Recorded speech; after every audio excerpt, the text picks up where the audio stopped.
Welcome back to another episode of Rock Boys Football. It's about time we take some time and talk about what we saw from the Florida Gators on the offensive side of the ball against South Carolina. This is a Florida Gators offense. We've spent hours on this show talking about what we want to see from this Florida team on the offensive side of the ball. You guys have been very active in the comment section on what you guys want to see.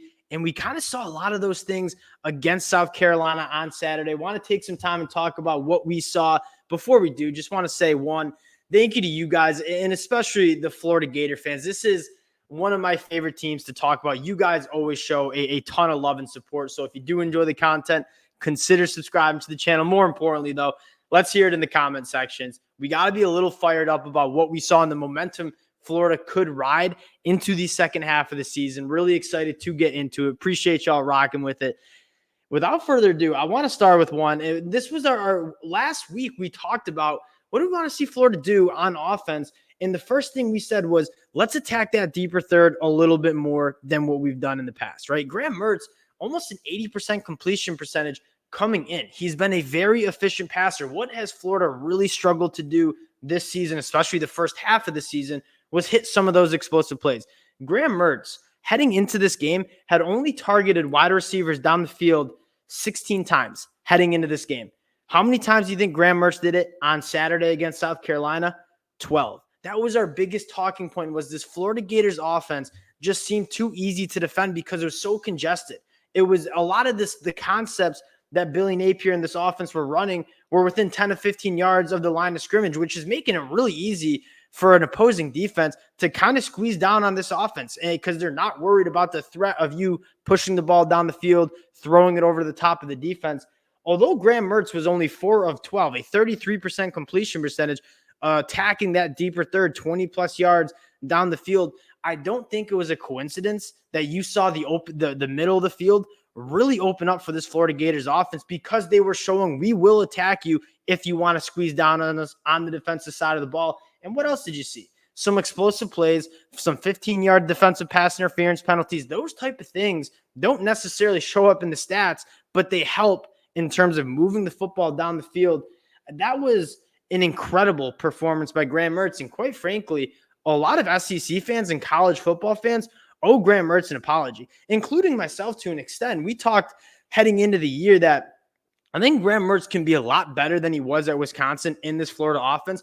But I didn't know he'd be a guy that in the fourth quarter, down 10, he'd be winning a football game for the Florida Gators. And that's exactly what he did on Saturday. And you look at the numbers on Saturday, 30 of 48. Y'all see it on the screen, 423 yards, 3 touchdowns.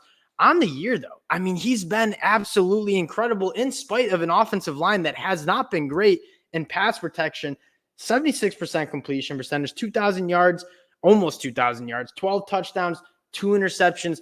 Graham Mertz in the offseason was clowned at by a lot of SEC fans. You saw ESPN and Fox Sports, a lot of reputable media outlets, put Graham Mertz as the worst quarterback in the SEC heading into the year.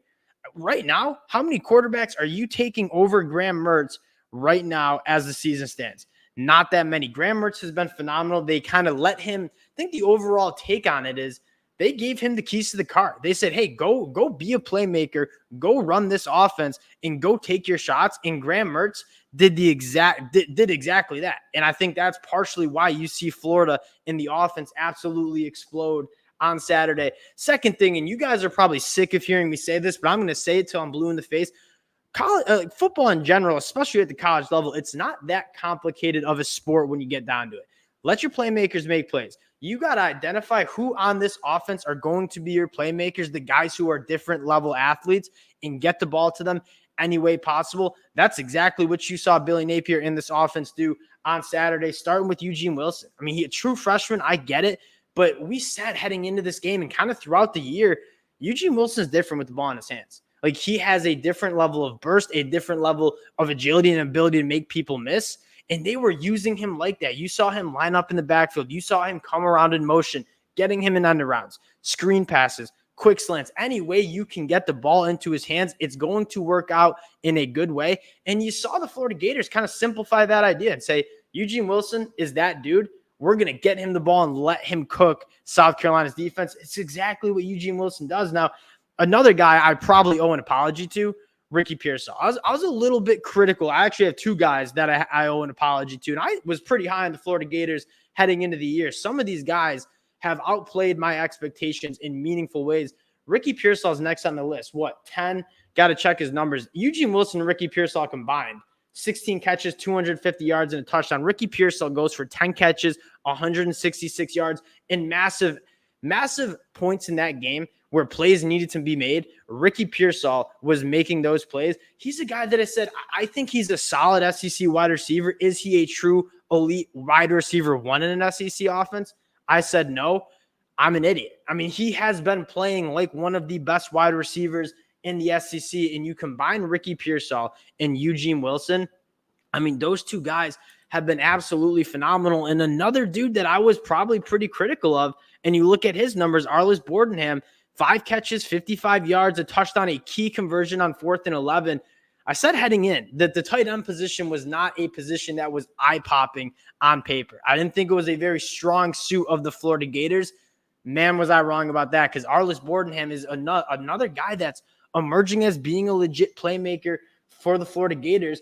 And those three guys were the leaders in receptions and receiving yards on Saturday against South Carolina, against the point that you're identifying the playmakers, you're getting them the football, and you're letting them go make plays. That is, you take a look at the elite offenses across the country, like those offenses are saying, those are our playmakers. I think Missouri is probably the best example of this. I mean, they got a true stud in Luther Burden, and they pepper him. You say it's not that complicated. When Luther Burden has the football in his hands, good things normally happen. And that Missouri offense has taken massive strides. I think that's a very similar thing you're seeing with the Florida Gators. Now, number 3, and this was our most important thing coming into South Carolina, was the running game.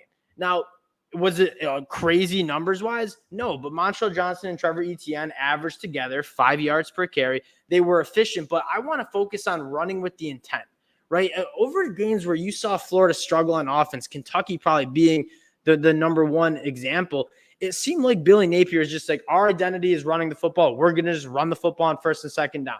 And it just didn't work. It was like a stubborn way of running the football. Don't get me wrong. I think it's great that Florida has the identity that we want to run. But if teams are going to load the box, like, don't just run to run because it's your identity. And you saw that against South Carolina. If South Carolina wanted to give loaded box looks, we're going to say, hey, we have a lot of confidence in our quarterback and Graham Mertz. We're going to go let him cook you downfield. And when you give us the light box, and when we like our numbers up front, we're going to run the football, and we can do it at a high level. That's what you saw. It wasn't just running the football to run the football because that's your identity. And Billy Napier in the past, I think, has been a little stubborn in terms of it's our identity. We're going to run the football, and that's just what we do. They didn't do that this year. They ran the football with intent when they liked the looks, and they ran the football efficiently. They didn't run the football a ton, but they ran the football efficiently, and I think that's exactly what matters. Closing out, I mean, this is for one, two things for the Florida Gators, and maybe we got to take a deep dive into the defense and talk about what we saw and what maybe they can improve on. But as a program under Billy Napier, this was a team that we said, if they can get 6-7 wins this season, keep that recruiting class in 2024, you're feeling pretty good. You look up right now, the Florida Gators heading into the bye, 5-2, 3-1 in conference play.